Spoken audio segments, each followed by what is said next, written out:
Everyone, happy independence day.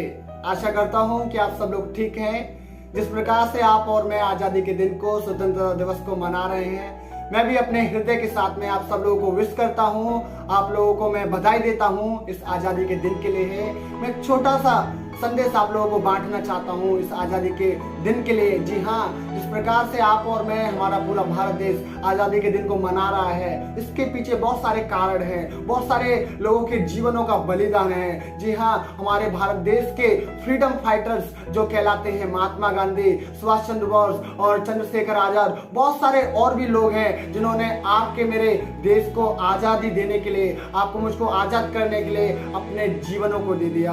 वो आखिरी सांस तक लड़ते रहे। वो बताना चाहता हूँ, उनका एक ही रीजन था, वो चाहते थे कि हमारा देश आजाद हो गया। और आज हम बड़े खुशी के साथ में, बड़े आनंद के साथ में हम सब लोग सेलिब्रेट कर रहे हैं 15 अगस्त 75वां हम स्वतंत्रता दिवस सेलिब्रेट कर रहे हैं। और मैं आज बहुत खुश हूँ। लेकिन मैं आपको छोटी सी बात आपको बताना चाहता हूँ, हमारा देश तो आजाद हो गया, लेकिन आप और मैं, हमारा जीवन अभी भी, मुझे लगता है कि हम पाप की गुलामी में अभी भी जी रहे हैं। जी हाँ, हम कहीं ना कहीं निराशाओं में जी रहे हैं, हम कहीं ना कहीं चिंताओं में जी रहे हैं, हम कहीं ना कहीं परेशानी में जी रहे हैं। वो बताना चाहता हूँ कि आपसे, मुझसे एक है जो प्यार करता है। वो नहीं चाहता कि आप और मैं अभी भी गुलामी में रहें। जी हाँ, जिस प्रकार से फ्रीडम फाइटर्स ने आपके मेरे देश को आजादी देने के लिए वो उन्होंने अपनी जान को दे दिया, वो आपको मुझको बचाने के लिए, आपके मेरे जीवन को आजादी देने के लिए, वो परमेश्वर होते हुए भी इस दुनिया में, इस पापी दुनिया में आ गया।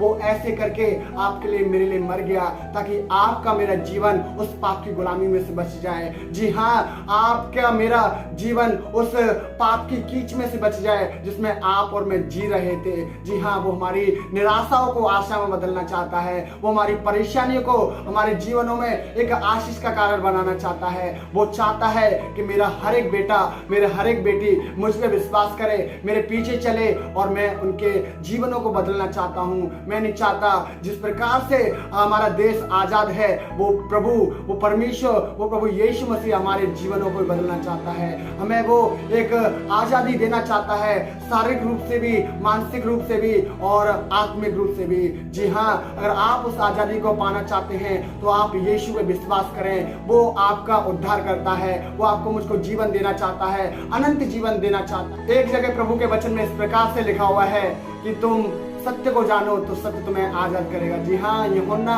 8:32 में इस प्रकार से लिखा है, तुम सत्य को जानो और सत्य तुम्हें आजाद करेगा। जी हाँ, आपको मुझको उस सत्य को जानने के लिए जरूरत है, और वो सत्य कोई और नहीं है, सिर्फ और सिर्फ यीशु मसीह है। यीशु ने कहा, मार्ग और सत्य जीवन में हूँ। वो यीशु आपको मुझको हमारे आत्मिक गुलामी में से, जो पाप की गुलामी में है, उसको बचाना चाहता है। हमारे जीवन की जो गुलामी हम जी रहे हैं, हम पाप की गुलामी में जी रहे हैं, वो यीशु आपको मुझको उससे बाहर निकलना चाहता है। अगर आप उससे बाहर निकलना चाहते हैं, आप यीशु में विश्वास करें। God bless you all.